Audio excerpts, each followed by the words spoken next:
Motorcycle riding feels like freedom until reality hits. Beyond the thrill, it's a maze of hidden dangers, tough decisions, and hard lessons no one talks about. This isn't basic safety advice. It's the stuff riders usually learn too late, after a close call, or worse. Whether you're new or experienced, these are the 10 things no one warns you about, but absolutely should. Some could save your life. Others will save your wallet. All of them are real. Let's start with the most dangerous truth first, the one that might just keep you alive. You might think a smooth road is your best friend, but the surface you're riding on can turn against you in an instant. Gravel, oil patches, metal utility covers, and painted road markings can become deadly, especially when wet. Most beginner riders don't realize how little traction these surfaces provide until they're already sliding across them. It's not dramatic, it's just physics. Your tires only have so much grip, and if you hit a slick surface mid-turn, especially while leaned over, you're basically skating. Riding in the rain is an even bigger gamble. That first half hour of drizzle, it's when oil rises to the surface and turns the asphalt into a skating rink. But it's not just rain, road salt, fallen leaves, sand from construction zones. Any of it can compromise your tire's grip. Sport bikes, cruisers, adventure bikes, it doesn't matter what you ride. If your tire can't grip, you lose control. This is one of those lessons most riders learn the hard way, if they're lucky enough to walk away from it. The key is scanning the road constantly, adjusting your speed and line based on surface changes, and never assuming the road is safe just because it looks clean. Complacency kills. Even experienced riders get caught off guard. One split-second miscalculation, a painted crosswalk in the middle of a corner, or a thin sheet of sand after a turn, can lead to a slide that puts both you and your bike in the gutter. The reality is, road surface awareness isn't extra credit. It's essential. And unfortunately, it's one of the most overlooked aspects of staying upright. Now, while road conditions pose a hidden threat beneath your tires, the next danger comes from behind, and it's one that sneaks up faster than you'd ever expect. Every time you slow down at a light or stop sign, you're trusting that the driver behind you sees you and stops in time. That trust is a gamble, and sometimes it doesn't pay off. Rear-end collisions are one of the most common types of motorcycle accidents, especially in city traffic, and the rider almost always loses. Here's what most people don't think about. Motorcycles stop faster than cars. You tap your brakes, slow down rapidly, and the driver behind you, who's texting, fiddling with the radio, or half asleep, slams into you because they weren't expecting it. You go flying, and your bike becomes part of someone else's front bumper. The solution? Your mirrors aren't just there for lane changes. Make a habit of checking them every single time you decelerate. If the car behind you isn't slowing down, you might need to roll forward, swerve onto a shoulder, or flash your brake lights to get noticed. It sounds paranoid, but it's provocative, and it can save your life. You should also leave a buffer in front of you when stopping. If the car behind you doesn't slow down, that space gives you room to escape forward. And if you're the first one at a red light, always angle your bike slightly toward an exit route. It's these micro decisions that separate experienced riders from the rest. While you're watching your rear, don't forget your sides. Some of the most dangerous moments happen when you're sharing a lane with drivers who don't even know you're there. That brings us directly to the next serious risk, one that follows you everywhere and gets worse the faster you go. Most drivers don't see you, and if they do, they often forget you're there within seconds. That's why riding in a car or truck's blind spot is a slow-motion setup for disaster. You could be riding smooth and steady, only for the vehicle next to you to merge into your lane like you're invisible. And to them, you basically are. Blind spots are bigger than most riders realize, especially on trucks and large SUVs. The area around the rear quarter panel is notoriously dangerous. Ride there for more than a few seconds, and you're putting your life in the hands of someone who may not even shoulder check before moving over. At 70 miles per hour, one twitch of the steering wheel can send you sliding into chaos. Even worse, Many riders lane split or hover in traffic thinking they're saving time, but they stay too long in the danger zone. Never ride beside a vehicle for extended periods. Pass quickly, decisively, and give yourself room. If you can't see the driver's eyes in their mirror, assume they can't see you either. It's not about paranoia, it's about positioning. Make yourself visible. Ride where you're likely to be noticed, not just where there's space. Use your lights. Tap your brakes if someone's drifting. And never assume a turn signal means the driver actually looked before changing lanes. This is especially critical during merges or multi-lane exits. Drivers get confused, distracted, or just lazy. One blind merge and it's game over. That's why experienced riders are constantly shifting their lane position, not for fun, but for survival. But even if you manage to be seen, the next big danger doesn't come from cars at all. It comes from the one thing protecting your skull. A helmet can be the only thing standing between you and irreversible brain damage. But not all helmets are created equal. A shocking number of riders either wear novelty helmets or skip helmets altogether, thinking short rides or familiar roads make them safer. That assumption has put countless people in emergency rooms and has cost lives that could have been saved with basic protection. The first mistake riders make is assuming all helmets offer the same safety. If it's not certified by the Department of Transportation or the Economic Commission for Europe, it's probably not built to withstand serious impact. A thin shell with cheap foam might look cool, but it won't help much when your skull hits pavement at 60 miles per hour. That's not just opinion. It's proven by crash data and impact studies. Open face or half helmets leave your jaw, chin, and face completely exposed. Riders may survive a crash, but facial injuries are often permanently disfiguring. It's not about freedom, it's about risk. And skipping a helmet altogether? The numbers don't lie. Riders without helmets are far more likely to suffer fatal head injuries, even in relatively slow crashes. It's also about comfort and visibility. A proper full-face helmet shields you from wind fatigue, flying debris, insects, and bright sun glare. A tinted visor during the day improves focus. A clear one at night helps you see without blinding reflections. And photochromic visors can adjust with changing light. Choose the wrong lid or one that doesn't fit correctly, and you're not just uncomfortable, you're distracted. Ultimately, helmets aren't fashion statements. They're life-saving gear, and investing in the right one could be the best decision you ever make. But even the best helmet can't save you if you don't know how to react when things go wrong on the road, and that's where braking mistakes become deadly. When panic hits and a car cuts you off, your instinct might be to grab the brakes, but how you do that could decide whether you stop or crash. Improper use of the front brake is one of the most dangerous habits new riders carry with them, and it becomes especially deadly during emergencies when instinct overrides training. The front brake provides roughly 70% of your stopping power, but if you grab it too hard or too suddenly, especially while cornering, you risk a front-end washout. That's when the front tire loses grip and the bike drops from under you. It happens fast, and there's usually no recovery once it starts. Many riders panic, yank the lever, and lock the front wheel. If your bike doesn't have an anti-lock braking system, or ABS, the wheel locks and you're down. Even with ABS, poor technique can still make the bike unstable. The correct approach is smooth, controlled, and deliberate. Squeeze, don't snatch. Combine it with rear brake pressure, shift your weight slightly backward, and keep the bike stable. This isn't theory, it's backed by rider training programs and accident data. Smooth braking under pressure is a skill you need to practice until it becomes automatic. A controlled stop from 60 miles per hour could be the only thing standing between a near miss and a collision. If you're not confident in your braking reflexes, find an empty parking lot and drill it.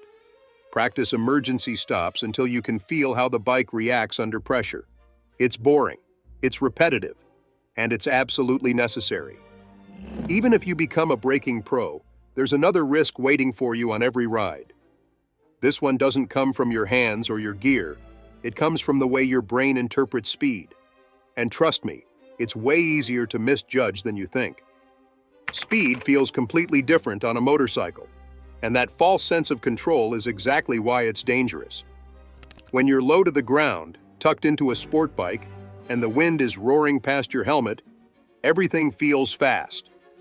Until it doesn't. Your brain adjusts, recalibrates, and suddenly, 70 miles per hour feels like nothing. That's when mistakes happen. Unlike cars, motorcycles don't give you the same reference points. No dashboard blocking your view, no heavy frame surrounding you, no sensation of being boxed in. What you do get is motion blur, wind noise, vibration, and adrenaline, all things that confuse your sense of how fast you're really going. And because your head sits lower than the average car window, the visual distortion gets worse.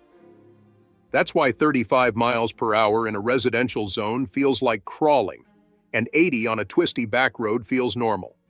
Riders often enter corners too fast or misjudge stopping distances because they're relying on feel, not fact. Even experienced riders fall for this illusion. It's not about inexperience, it's about biology. Your brain can't accurately process motion without reliable cues. And on a bike, those cues are missing. Instead, you have to train yourself to read the road differently. Use your speedometer more than your instincts. Pay attention to wind noise, engine pitch, tire feel, and lane markers blurring past. The faster you go, the less time you have to fix a mistake. And motorcycles are far less forgiving than cars when things go wrong. Correcting too late could mean the difference between holding a line or running wide into oncoming traffic. And sometimes, it's not your technique or your speed that betrays you, it's what's going on inside your head. Because the next big risk doesn't live on the road, it lives between your ears. Your mental state on a motorcycle can be just as dangerous as the traffic around you. Riding tired, stressed, or distracted is one of the most ignored dangers. And it doesn't matter how good your riding skills are, if your head's not in it, you're at risk. Fatigue slows your reactions. Stress clouds your decisions. Distraction steals your focus. And on a motorcycle, those three things can be deadly. Unlike driving a car, you don't have a cage around you or airbags waiting to catch you. One mistake is often one too many. Think about it. How many times have you ridden when your mind was somewhere else? Maybe you were thinking about work, or you had an argument before getting on the bike. You miss a turn signal, forget a shoulder check, or overreact to a car's movement. These are not small things. They can lead to crashes. Even good emotions can mess with your head. Excitement, overconfidence, or chasing a thrill can cause you to push too hard. When adrenaline takes over, judgment goes out the window. You take risks you normally wouldn't, and that's when crashes happen. Riding demands full focus. You need to be alert to what's happening ahead, behind, and beside you at all times. If your mind is elsewhere, your reaction time suffers. And a second too late is often too late. Before every ride, do a quick mental check. Are you sharp? Are you present? If not, maybe skip the ride or take a break. It's not weakness, it's wisdom. Your bike needs maintenance, but so does your brain. And speaking of maintenance, even the best rider can get caught off guard by something that should have been fixed weeks ago. Because the next danger isn't mental or emotional, it's mechanical. Mechanical issues don't always announce themselves with smoke and sparks. Sometimes, they sneak up silently and strike at the worst possible moment. Skipping maintenance is one of the riskiest habits a rider can develop, and unfortunately, it's more common than most admit. A poorly maintained motorcycle doesn't just run worse, it turns into a moving hazard. Start with tire pressure. Too low and you lose grip. Too high and your contact patch shrinks. Then there's tread depth, bald tires, and rain don't mix. Brake pads? They wear quietly. Chains stretch, cables fray, bolts loosen. You won't always hear a warning sound. Often the only sign something's wrong is when it fails. It's not about being a mechanic. Basic checks before a ride, tire pressure, brake lever feel, chain tension, fluid levels, can prevent a serious crash. These take minutes. But neglecting them? That can lead to locked brakes, loss of power, or even a snapped chain at 60 miles per hour. That's not just inconvenient, that's catastrophic. And let's not forget the impact of seasonal riding. Bikes parked over winter without proper prep can suffer degraded fuel, corroded batteries, or seized components. The first ride of spring shouldn't start with a breakdown. Pre-ride inspections matter even more after long storage. Even if you're riding a new bike, factory parts can wear out quickly under harsh riding. And aftermarket mods? They look good, but can mess with reliability if not installed or maintained properly. Don't wait until something feels off. Address small problems early. That ticking noise, that soft lever, those aren't personality traits. They're red flags. Prevention is far cheaper than roadside repairs or a hospital stay. Still, mechanical risks pale in comparison to a different kind of trap, the slow financial bleed that surprises almost every new rider. Most people think riding is cheap until they start doing it properly. Then the real costs hit. The motorcycle might seem affordable at first, but everything that follows starts adding up fast. From the price of decent gear to hidden long-term costs, riding becomes a lifestyle that quietly drains your wallet if you're not prepared. Let's be honest. A proper helmet, jacket, gloves, boots, and pants easily total over $1,000. Insurance, especially for younger riders or those with sport bikes, can feel like punishment. Tires wear out quickly and cost hundreds to replace. Chain kits, oil changes, brake pads, coolant, none of it lasts forever. Every ride inches you closer to your next expense. Then there are the unexpected hits. That custom exhaust you didn't need. The crash bobbins you swore were overkill until you dropped the bike. The last-minute tow when your chain snapped miles from home. Riding has a way of extracting money from you slowly and consistently. Many riders also underestimate the cost of proper riding schools, track days, or advanced safety courses. These aren't mandatory, but they make a huge difference in how safely and confidently you ride. Yet they rarely get factored into the initial budget. And what do many riders do? They cut corners. They ride in jeans. They delay replacing worn tires. They settle for budget helmets. But when the worst happens, none of those savings matter. Gear and maintenance aren't accessories. They're the difference between injury and walking away. Budget for the real costs. Accept that riding, like any passion, takes financial commitment.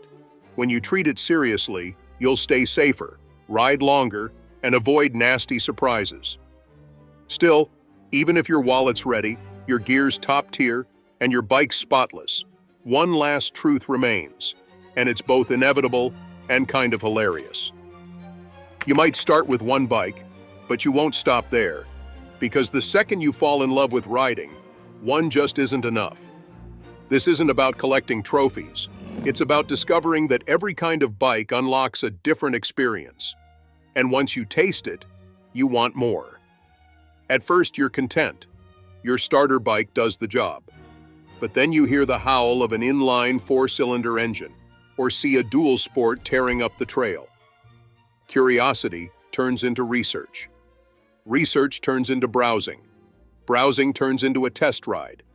And the next thing you know, you're figuring out how to make space in the garage. The N+1 rule is real. One naked bike leads to thoughts of a touring setup. A cruiser sparks dreams of a dirt bike. Each machine promises new thrills, and each one fills a gap you didn't know existed. It's not greed, it's evolution.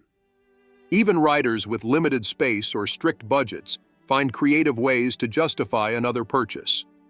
Maybe it's just for commuting, or just for track days. The truth is, it's never just one thing.